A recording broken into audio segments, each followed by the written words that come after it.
Hey, what's up, ma gang de jaseux, amateurs de cinéma, Johnny le jaseux, qui est là pour le dernier Jason Ciné de 2023. Jason Ciné 77 sera officiellement le dernier de l'année 2023, parce que je n'aurai clairement pas le temps d'écouter 3 films avec le temps des fêtes puis la nouvelle année. Donc, le prochain, le 78, sera en 2024. Mais, oubliez pas, il va y avoir le Jason Ciné de mon ranking du MCU en 2023 et aussi mon hype ranking de 2024 qui, cette année, sera pas mal différent des autres années.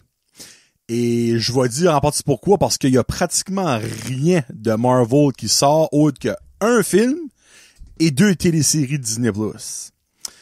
Mais, ça que je vais faire, je vais inclure le Marvel Universe de Sony dans mon hype ranking, même si je suis zéro hype, je vous mentirai pas pour ça. Donc ça qui va me donner 6 choses à classer. C'est freaking dull. Mais bon, it is what it is. Mais en 2023, on a quand même eu des choses à parler. Donc il va y avoir 2 épisodes séparés. Donc le top 23 dans le fond, top 2023 de Marvel et le hype ranking de Marvel pour 2024. Mais aujourd'hui, pour le dernier show de l'année, je vous parle de la bande-annonce à la fin de The Beekeeper avec Jason Statham. Mais avant, revue des films Next Goal Wins. Win. Y a pas de S. Silent Night et Wonka. On commence ça avec Next Goal Win, que j'ai vu à Moncton. Finalement, c'est Wins. Il y a un S. J'avais pas écrit le S là. Je m'en excuse. Un film qui n'a pas venu à mon cinéma local, et bien j'ai eu la chance de le voir à Moncton lors des conférences que j'allais pour le travail. Et je suis très content de l'avoir vu parce que j'aurais manqué de quoi. Je lui donne un beau 4 jaseux sur 5. Next Goal Win tourne autour du pays, ou non, excuse, c'est-tu un pays ou... Non, c'est pas un état. Le pays ou le secteur, whatever, American Samoa, puis il y a une équipe de soccer. Et lors un match de la FIFA 2001, on ramassé une belle défaite de 31-0, une des défaites les plus sanglantes de l'histoire. Puis le film tourne autour de cette équipe-là et de leur general manager, dans le fond, lui qui les gère, pour avoir un coach et avoir une équipe qui serait capable de leur donner un but. Ils veulent juste un but. C'est pour ça dans Next Goal Wins, parce que pour eux autres, le prochain but est le unique, parce que avant ça, ils n'ont jamais compté de but de leur histoire. Puis ils engagent un coach qui s'appelle, dans le film, Thomas Rogan, joué par Michael Fassbender, qui est un coach ultra colérique qui s'est fait fiery de son pouce, et aussi, présentement, pas en tentative, mais genre en travail de divorce. Donc, ça va pas mettre sa vie. On va mettre ça de même. Puis ben, il se fait chipper là par la Fédération internationale de soccer. Il veut pas l'être là. Mais, pis c'est une histoire vraie, by the way, j'ai oublié de le dire, c'est une histoire vraie. C'est based on true stories. Puis, il y a beaucoup de choses là-dedans que je pensais qu'ils avaient mis pour comme agrémenter la fiction, mais qui est finalement vrai, et je suis crissement content de ça, parce que ça rajoute de quoi de bon. C'est une feel-good story au bout. J'avais le smile dans la face tout le long, même... Non. J'avais le smile dans la face comme à 95% du temps, je vais expliquer pourquoi après. Mais comme, ça fait juste... Les underdogs, c'est le fun de suivre des underdogs quand ça... Ben, tu sais... Sans faire de spoilers, ça finit bien. Mais ça finit bien pourquoi? Ça finit bien parce qu'ils marquent un but. Ça finit bien parce qu'ils gagnent un match. Ça finit bien parce qu'ils se rendent quelque part. Je vous dirais pas cette partie-là. Mais ça finit bien. Puis des underdogs qui finissent bien, c'est le fun. On aime ça. T'sais. Puis c'est drôle, il y a des très bonnes jokes là-dedans. C'est sûr, il y a des bouts que comme, c'est des jokes genre, tu fais comme, haha. Mais il y en a d'autres que j'ai ri fort, puis aussi par 2 places. Une, c'était comme touchant, puis il y a un moment à la fin que j'ai pas vu venir. Et ça m'a fessé dans les feels, là. Oh! J'ai pas versé de larmes. Mais donnez-moi nous 2 minutes de cette scène-là, puis il y avait des grosses larmes qui coulaient. Un beau gros moment, un reveal à la fin, puis j'étais comme, oh, ceci explique cela et ceci explique beaucoup de choses. Un méchant beau moment.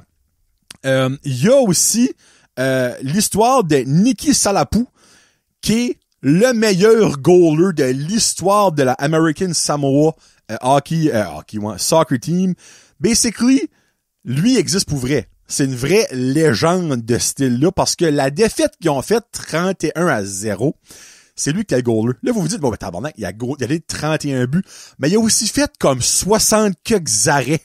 Tu sais, comme, à un moment donné, mettez un goaler, on va changer de sport, mettez un goaler de hockey de la Ligue nationale, on va dire, avec une équipe Bantam qui joue contre une équipe All-Star de la Ligue nationale.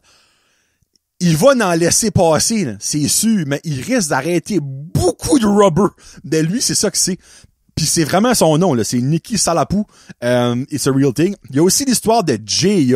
Au début, j'étais comme, bon, ils ont mis ça là-dedans. C'est, dans le fond, un homme qui est en transition pour devenir une femme. Je suis comme, c'était-tu vraiment... Honnêtement, j'aimais pas cette partie-là jusqu'à la fin, qu'on voit que c'était vraiment le vrai. Qu'en 2001, l'équipe Samoan, American Samoan, pas les Samoans parce qu'il y a une différence, avait un homme en transition, mais il était pratiquement arrivé. Il était une femme. Il manquait l'opération. Donc, il y avait encore un pénis, on va dire en bon mot. Donc, il y avait encore le droit de jouer avec les hommes. Mais tout le reste, il y avait des sangs, comme il ressemblait à une femme, puis comme dans le film, je suis pas choqué. Je ne sais pas si l'acteur ou l'actrice qui a fait J.A. est vraiment une personne trans ou est vraiment une femme dans la vraie vie ou je ne sais pas. Tu sais, comme je sais pas cette partie-là. Mais autant que comme dans le film, ça me tannait. Je suis comme, ils ont mis ça pour ajouter du moment. Tu sais, comment je peux dire ça? Pour ajouter dans le fond de quelque chose qui est comme dans Talk of the Town right now. Tu sais, évidemment, comme on parle beaucoup de ça de nos jours. Puis ben, finalement, en 2001, donc 22 ans passés, c'était actually a thing.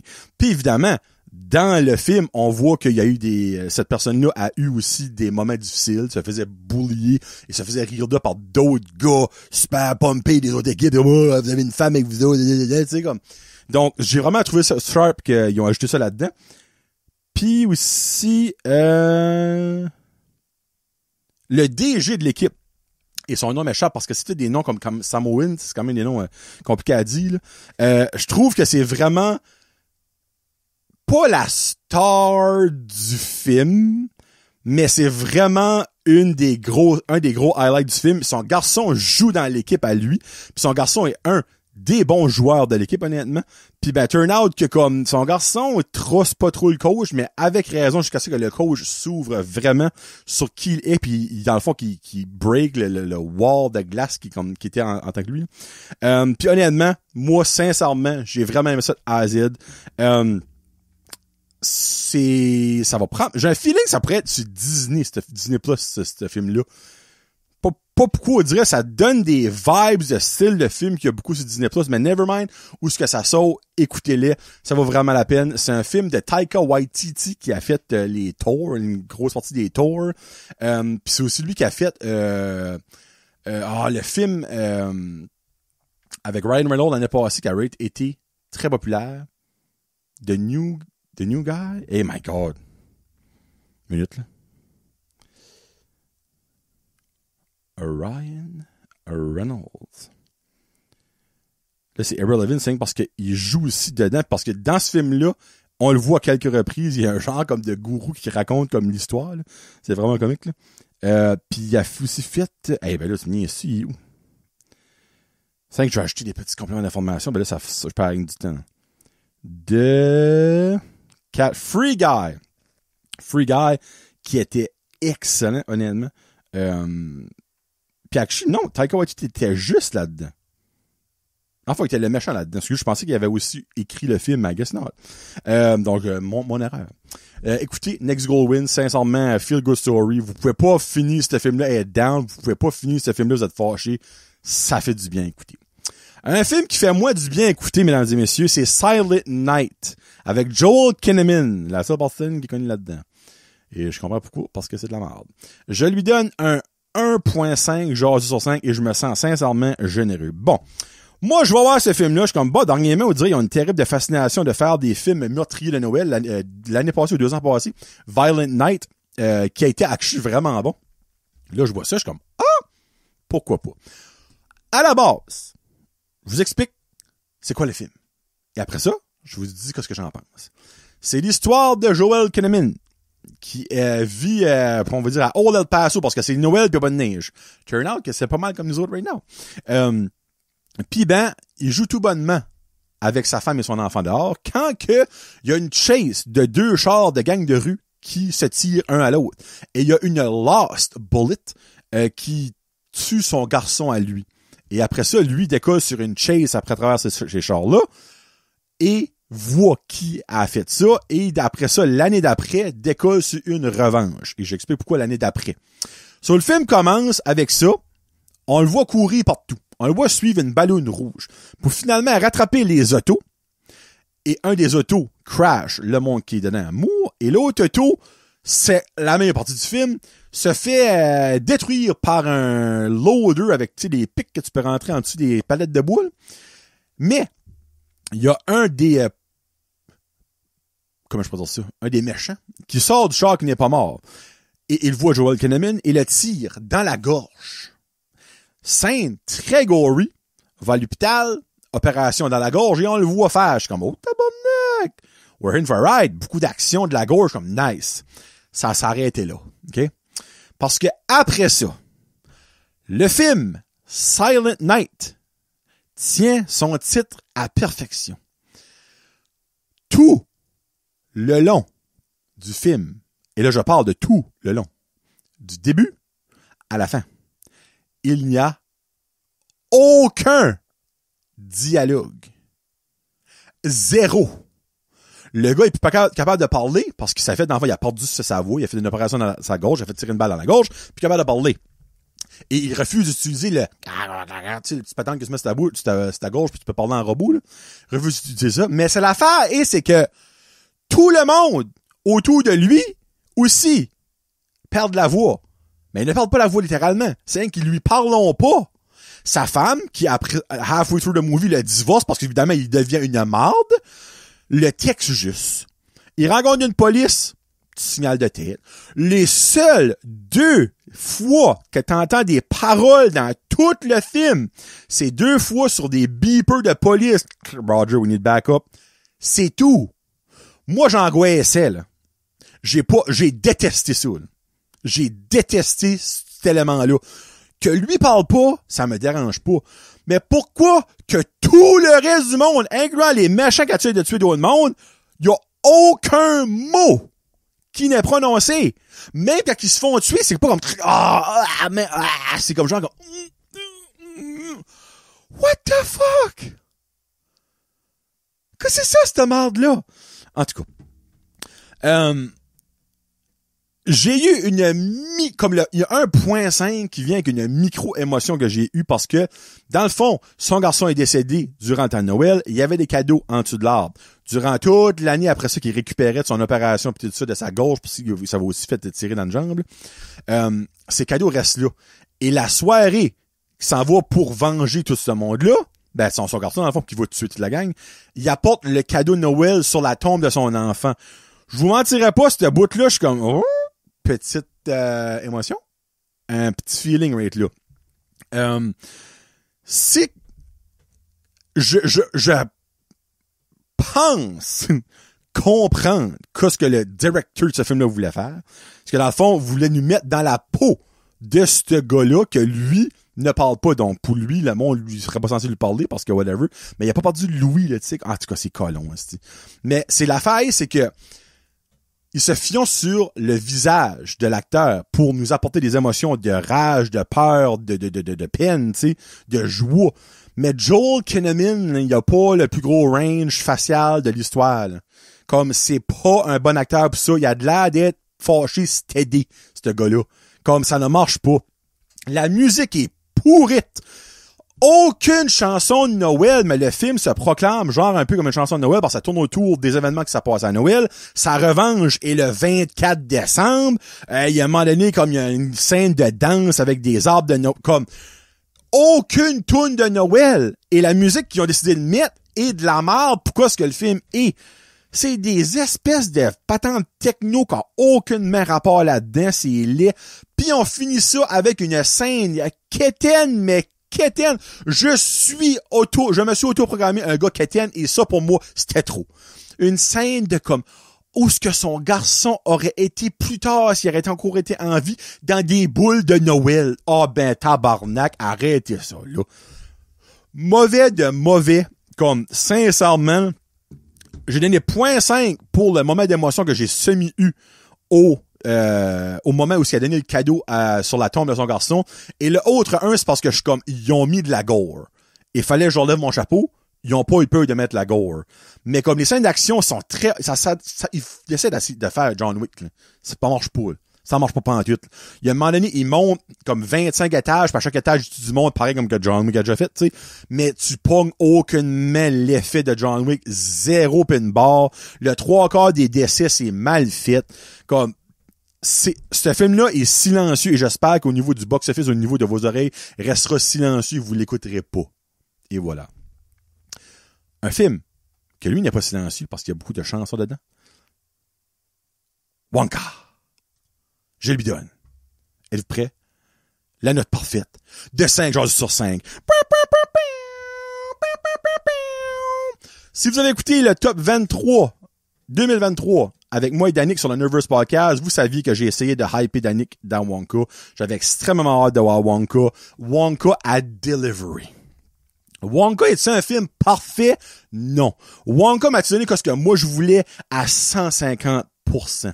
Wonka, c'est exactement ce que moi j'avais en tête.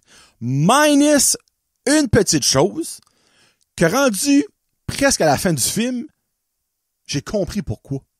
Puis je vous explique. Il va y avoir certains spoilers. OK? So, dans le fond, Timothée Chalamet, a.k.a. Wonka, fait un Wonka plus que parfait, fait son propre Wonka. Il ne fait pas le Gene Wilder Original Wonka, il ne fait pas un Johnny Depp, c'est pas ça que c'est.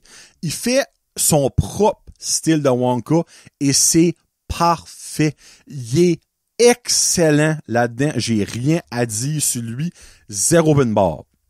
Ça commence avec Wonka. Et là, on s'entend, là, OK, là.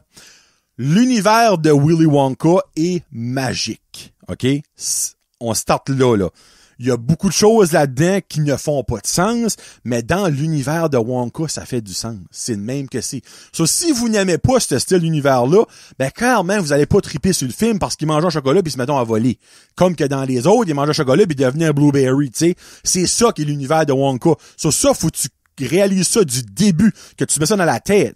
Aussi, faut que tu te mets dans la tête que contrairement à Charlie de Chocolate Factory avec Johnny Depp, ça revient à l'essence du premier Willy Wonka de Chocolate Factory de Gene Wilder et c'est un musical.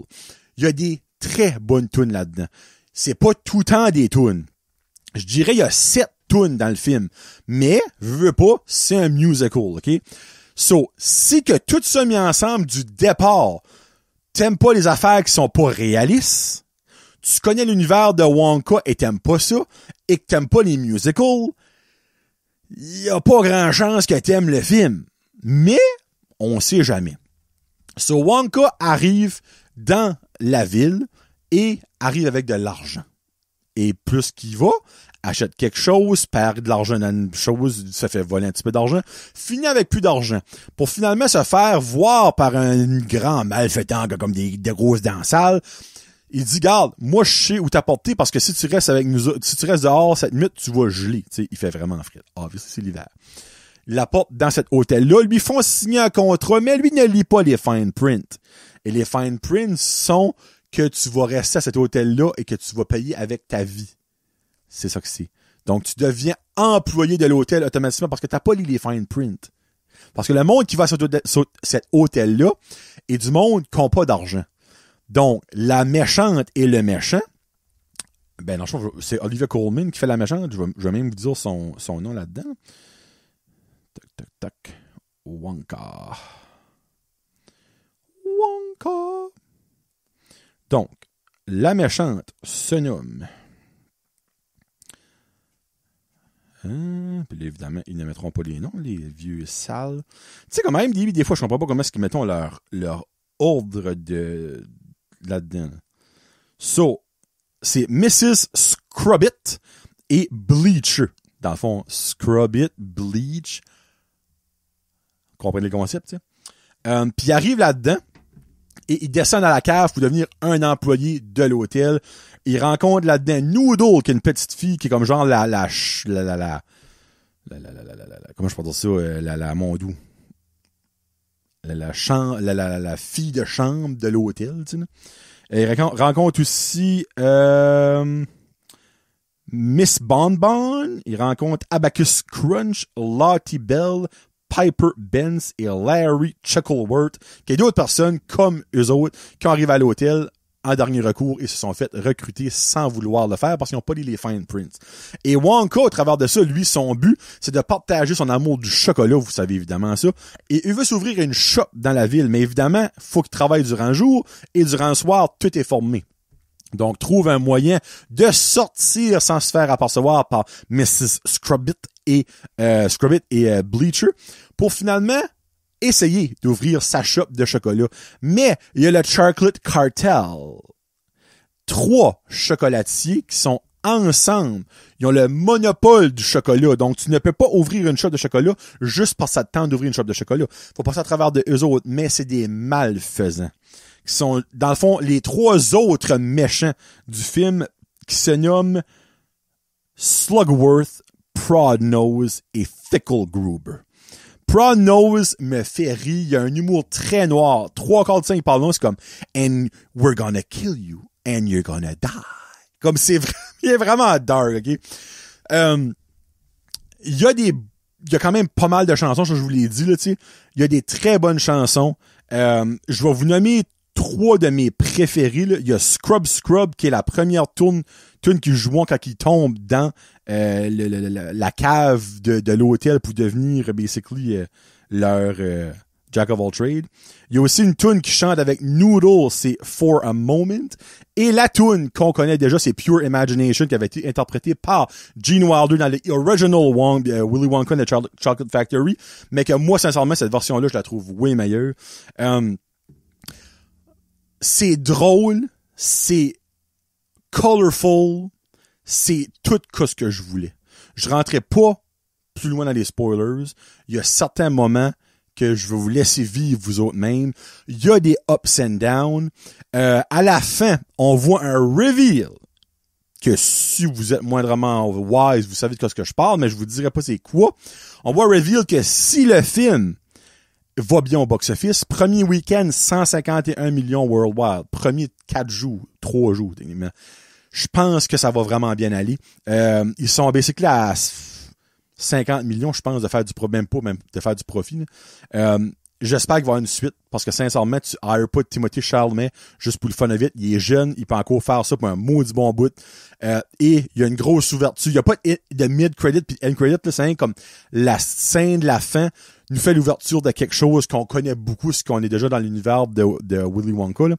Et une chose que tout le long du film, j'étais comme Colin, qu'est-ce qui se passe? Normalement, dans l'univers de Willy Wonka, il y a des Oompa Loompa. Dans le film, il y a un Oompa Loompa. Et c'est tout. Plus que le film avançait, plus que je ne comprenais pas pourquoi il n'y avait pas des Oompa Loompa. Jusqu'à ce que j'ai réalisé quelque chose que vous-même, je vais vous laisser réaliser. Mais s'il y a une suite à ça, avec la fin que je veux pas vous dire, on va 100 millions % voir beaucoup de Oompa Loompa. Mais là, il y a le Oompa Loompa chef, qui risque de devenir le Oompa Loompa chef, qui est joué par Hugh Grant. Puis moi, j'adore ça. Il y a la petite tune de Oompa Loompa à un moment donné. J'aime comment ce qui est fait. Il est vraiment différent des autres Oompa Loompa qu'on a vu avec Johnny Depp ou Gene Wilder. Donc, je reste ça là. Je vais accoucher à la fin du show, je fais jamais ça. Je vais vous laisser avec la tune Pure Imagination, la version de Timothée Chalamet, que moi, j'adore. Mais avant, on va parler de Beekeeper. Donc, sincèrement, le temps des fêtes est là. C'est le film à voir durant le temps des fêtes. Je vais apporter mon garçon le voir. J'avais comme peur au moment donné. Je suis comme, c'est peut-être trop adulte, mais je vais give it a shot. C'est oui, il y a des méchants, il y a des bouts, ça fait comme un petit peu peur. Comme la Mrs. Scrubbit fait penser à la méchante dans Mathilda, la vieille directrice, style, Madame Trunchbull, elle fait penser à ça, qui est comme un petit peu comme scary, mais en même temps, à un moment donné, il y a des jeunes fous qui se créent une carapace, d'abord, là, ils arrêtent d'être mous, allez voir ça, puis laissez-moi savoir ce que vous en pensez. Je le sais, c'est pas pour tout le monde, là. Comme, je le sais, ça, là. Il y a du monde qui va voir ça, puis vont détester ça, parce que ils aimaient pas les affaires que ça allait être du début. Mais tu sais, faut pas voir ça, là. Tu sais, comme, c'est un petit peu exemple comme si tu vois 50 Shades of Grey, ben t'aimes pas l'affaire qui parle des affaires de sexe. Ouais, ben, instruis-toi un peu, là. C'est ça qui est le whole fucking point des films, là, tu sais. Willy Wonka, il va y avoir des chansons, imaginaire, magie. Si t'aimes pas la magie, si t'aimes pas les chansons, pis si t'aimes pas être dans un petit monde imaginaire, c'est pas ça, là, tu sais. Tu sais, c'est rare qu'on mange du chocolat qui nous fait pousser la barbe, là. Mais là-dedans, it's a thing. C'est rare qu'on mange du chocolat qui nous fait voler, ben là-dedans, it's a thing. Tu sais. Donc, si vous avez une open mind, c'est pour vous autres. Sinon, ben, passez à d'autres choses. Et voilà. The Beekeeper sortira le 14 janvier, si ma mémoire est bonne. 12 janvier, excusez, pardon. Prochain film de Jason Statham. En 2023, The Meg 2. Expendables 4. Jason Statham, puis même Fast X, était là-dedans? Ouais, il était là-dedans. On sent que Jason Statham en 2023 a été un peu plate. The Beekeeper, j'ai vu l'affiche au cinéma, je suis comme, bon, un autre film de mort de Jason Statham. Ça restait là. J'ai vu la prévue et je suis comme, oh! Est-ce possible que Jason Statham pourrait être de retour d'un bon film d'action? Ça me fait penser à The Transporter / Crank / un petit peu de John Wick là-dedans. Dans le fond, l'histoire de Beekeeper, c'est Jason Statham qui vit sa vie tous les jours avec une voisine. Il a des essaims, moi c'est essaims, et beau. Hein? Dans le fond, il y a des ruches d'abeilles et sa voisine se fait tuer. Et turn out que Jason Statham n'est pas un apiculteur. Il travaillait avant avec un programme qui s'appelle The Beekeeper, qui est un programme de dernier recours de genre la FBI, CIA, toutes ces affaires-là, pour faire du cleanage. Mais il y a personne qui les connaît parce que les abeilles, ça se cache bien. Tu sais, ça a vraiment de l'air très bon. J'ai très hâte de le voir et j'ai espoir que Jason Statham va retrouver ses lettres de noblesse. Donc, le 12 janvier, The Beekeeper, qui est honnêtement un des seuls bons films qui va sortir en janvier 2024. Évidemment, il y a un gros janvier-février, c'est pas mal relax. Là. Malgré que fin février, c'est février au début. Non, c'est début mars, Dune Part 2. Donc, ça que c'est. Merci beaucoup d'avoir écouté les jasons ciné durant 2023. J'espère que vous serez au rendez-vous en 2024. Dans les prochaines semaines, il va y avoir mon top 23 de Marvel et aussi mon mic était comme un petit peu tourné. Mon hype ranking sera probablement en début janvier pour Marvel. Ça sera vraiment pas long. C'est triste, mais it is what it is. Là. Ça fait que sur ce, passez de très belles fêtes, passez une très belle année 2024. Je vous aime, j'adore. Et comme jamais, peace out, #cinéma. Salut.